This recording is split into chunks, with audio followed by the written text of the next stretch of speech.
You've probably heard the expression term limits in discussing American politics, but what does it actually mean? Put simply, it means there's a limit to the number of times a person can be elected to a political office. It most famously applies to the American presidency. Since 1951, nobody can be elected president more than twice. Note that's elected. Someone can run as often as they like, but they can only win twice.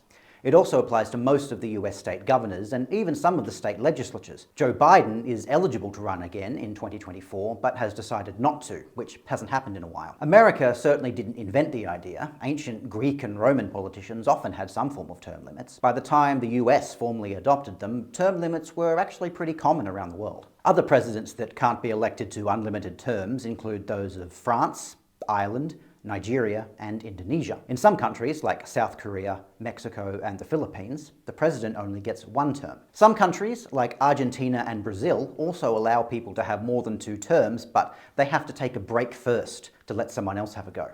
Term limits are often described as democratic because they stop one person from holding power for too long. There's another school of thought that says they're actually undemocratic because it stops people from keeping a leader they really like and allowing the voters, not the Constitution, to decide if someone's been in power too long. In Australia, there is no term limit for the Prime Minister, but term limits sometimes crop up as an idea in Australia and other parliamentary democracies.